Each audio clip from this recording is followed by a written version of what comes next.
And Steve Smith joins us now from London. Champion, how do you feel back at world #1 and an Ashes victory in the UK?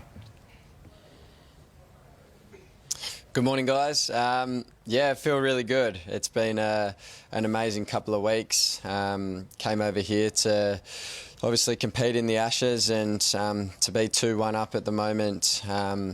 We're in a good place. We've played some really good cricket and had a good celebration the other night. But you know, we're here to try and win the Ashes, so can't wait to get going in 2 days' time. Steve Smith, at what point do you sit there and say, I'm now pinching myself? People are calling me the modern-day Don Bradman. Do you take a minute? I don't like to think about all that stuff too much. I just like going about my business, and you know, my job now is to score runs for Australia, and fortunately I've been able to perform pretty well throughout this series and help the team win games of cricket, and you know, that's what I just love doing. I love going out and batting, and I've spent a lot of time in the middle of this series, and it's been great fun. Yeah. I'm in awe of your mental toughness. You look at the last sort of 14 months, you were crucified for a year publicly. You came back to play against the Poms, booed every time you walked out. How did you get your head right to really take on the Ashes series and the Tour of England? For me, it's just about going out and doing what I love. You know, people have their own opinions, and you know, there's always people in the crowd doing different things. But I just go out and play, and I love being out in the middle doing what I do. Don't give me that answer. How did you have a mindfulness project that you followed? Did you see someone who helped you the most to get your head right? Because I reckon that's the key to any elite sportsman. Just my friends and family back home, really. They've been huge for me, a huge support base, and they're just really happy that I'm sort of back doing what I love. I've also worked with a guy over here in the UK named Maurice Duffy. Right. He's helped me think about my mind and where my thinking's at and things like that, which has really just helped me go out and focus on what I need to do. And for me, I think batting's probably 95% mental and concentration. Yeah. And fortunately, I've been able to concentrate for long periods of time over here, and that's a big reason why I've had the success, I guess, that I've had over here. Because we all remember when you broke down at that news conference, you know, when the whole sandpaper incident happened. Was there a moment that you thought, you know, in your darkest moment, maybe I can't come back and do this at this level? Yeah, there was actually a moment where I didn't even know if I wanted to play again for a little bit.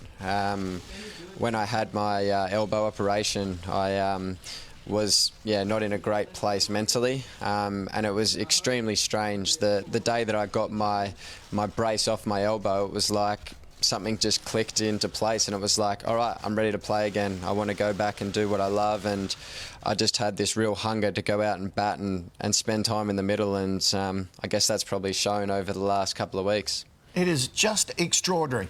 On a lighter note, you're fidgeting. I have a 9-year-old grandson that is now starting to fidget like you playing cricket. I cannot believe it.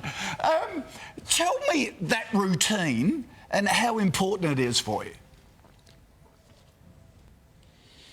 Yeah, I think it just switches me on every ball. So, you know, from the moment I step out onto the field, I do the same things when I walk out every time, and it just becomes a routine. And then I do the same thing every ball. I touch the same places. I have the same amount of bat taps, and it just becomes a routine. So I'm just doing, you know, every ball's an event, and I just keep playing events over and over, and you know, that for me just keeps me going and keeps me concentrating, and hopefully allows me to spend a lot of time in the middle to score runs. Yeah, we hope that too. Yeah, exactly. It seems to be working.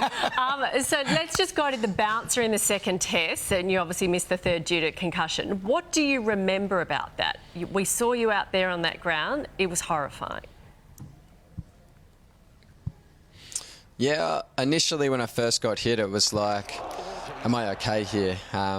That was my first thought. It was a pretty good hit. And then it was like, my first thing that popped into my head was Hughesy. And we got hit in reasonably similar areas. I was like, that's kind of not fair, you know, that he didn't make it through, but I'm okay. And that made me a little bit sad at the time.